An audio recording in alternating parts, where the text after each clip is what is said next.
Guys, forget about the platform. The most bizarre science fiction film this year, isn't it? Today, the movie, Vivarium, recommended by Jackie, is really worth watching. Imagine if you can only live in a matchbox-like house in your life, no neighbors, no entertainment, and have to raise an unknown baby. Will you be driven crazy? The story started with a young couple. The girl's name was Gemma. She was a kindergarten teacher. Her boyfriend, Tom, was a gardener from the same school. Their incomes weren't high, their only property was an old Golf, but out of the need of his mother-in-law, Tom had to lump it and accompanied his girlfriend to a state agent. The agent Martin said that he would take them to the model house to see everything. So, Martin led the way. The two followed and drove into yonder area. The scene in front of him was incredible. The neat and identical houses were like pasting and copying, with green walls and green lawns. Tom somehow felt panic. Everyone arrived. They began to enter the house number 9. Martin proudly advertised the house. "This house is perfect. I guarantee that you can buy it and live until your funeral." Funeral? We are not buying a cemetery. The couple just wanted to complain. They turned their heads and looked around.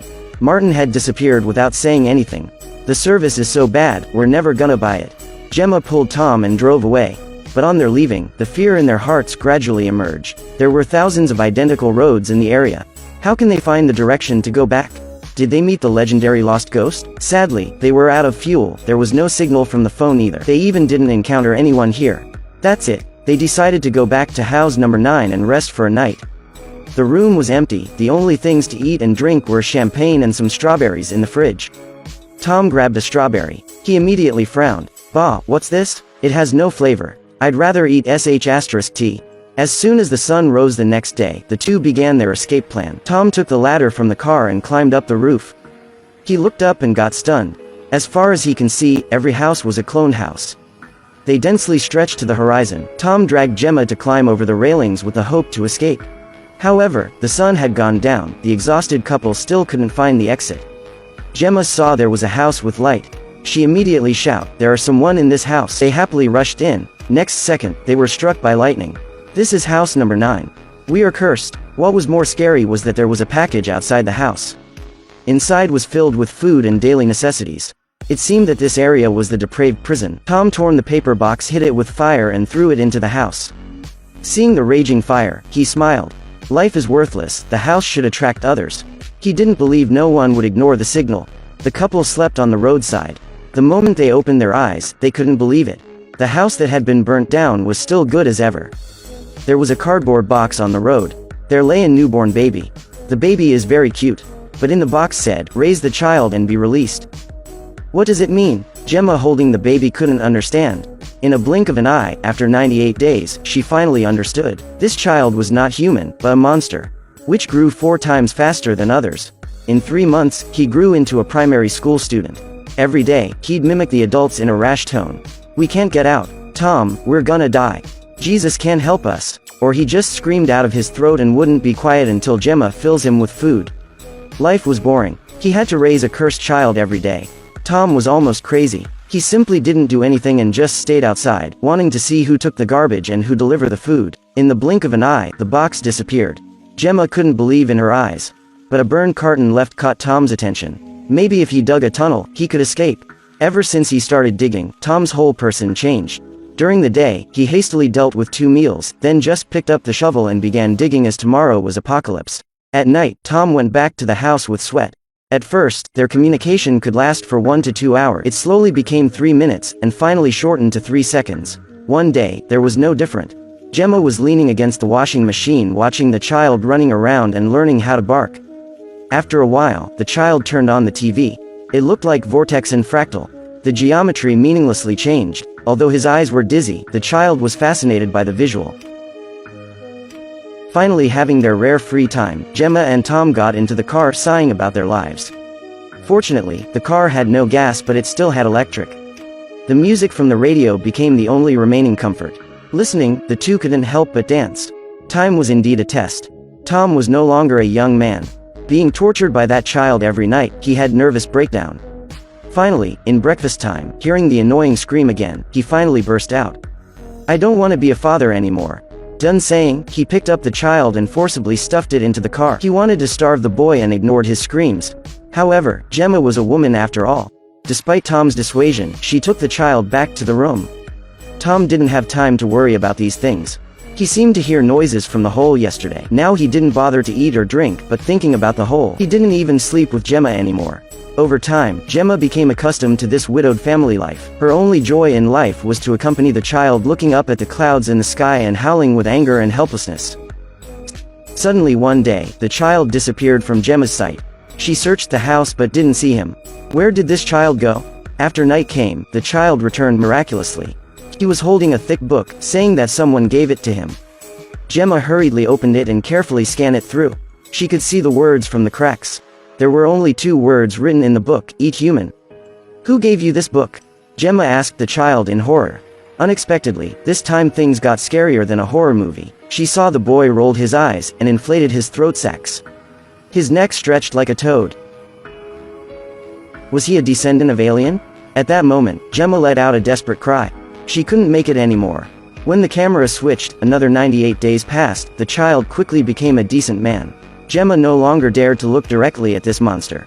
She cried to Tom, "I should have listened to you," and killed him. At this time, Tom had become skinny and weak. He couldn't even speak normally. How can he deal with the man now? Gemma thought of a way. After a day of tracking, Gemma not only failed to catch the man's step, but was also got lost in the yonder area. At this time, Tom was still digging the hole. He finally found something. Opened and looked, it turned out to a withered corpse. Being scared, he crawled out of the hole. He heard Gemma was calling for help. He found Gemma with his voice. The two were finally able to reunite again.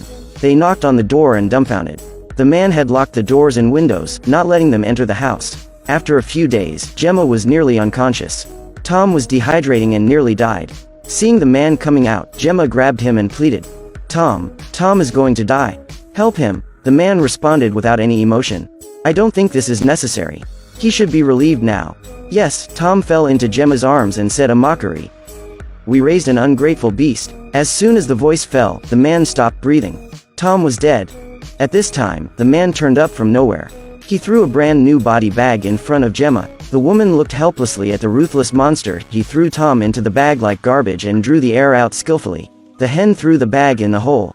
If Tom was alive in the sky, maybe he could understand what it means to dig his own grave. The angry Gemma lost her mind. She took a pickaxe and smashed him hard. After being attacked, the man wailed like a strange creature. He immediately lifted the cement floor tile and got into the gloomy alien space. Gemma also entered the space. The colorful underground haunted the house. In the world of red, orange, yellow, green, blue and purple, the picture before her eyes was like a fast-forward movie. She had seen her own life, and she had also seen the same fate of others. When she stumbled and rolled down the stairs, she returned to the familiar house number 9 again. This infinite reincarnation had already completely imprisoned her. After fainting, Gemma woke up for the last time. She saw herself lying in the body bag. Gemma tried her best to say to the man, I want to go home. Hey, don't be silly. The man answered her gently. Mom, this is your home, your eternal home. As the zipper creaked, Gemma's body was thrown into the hole with Tom. After the hole was filled, the lawn quickly restored to its original shape, and it can't be seen that the previous homeowners were buried here. The man got into the long-abandoned car. The small broken car with no gas started running again. After a few turns, he drove away from the yonder area. The car stopped in front of an agency company. The man entered the office leisurely. Martin was already leaning on the chair. He greeted the new arrival with a deadly look. His body was folded into a tuft of parcels. After being stuffed into the cabinet, he sank into the unknown darkness. While new Martin was sitting in the position, he showed a smile. Ding dong, the doorbell rang. The next batch of house-buying couples were coming. The story ended here. So what is the meaning of the movie Vivarium? First of all, the movie started with a cuckoo picture. This kind of bird has a probability that it will never raise its own offspring. Instead, it lays its eggs in the nests of other birds.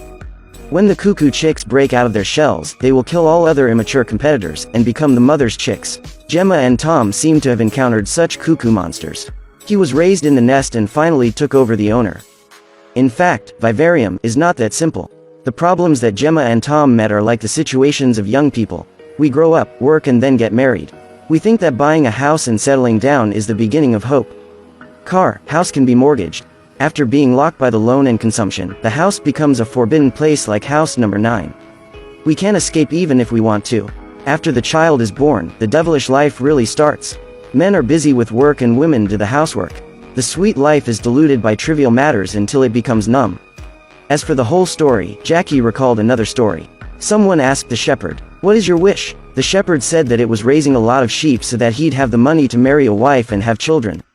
When the children grew up, they'd continue to raise sheep.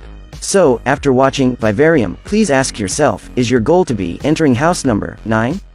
Or, you already live in the house number 9? And can you escape from it? Everyone is welcome to write your thoughts in the comments. Remember to like and follow. Our next video will be more exciting. I'll be waiting for you.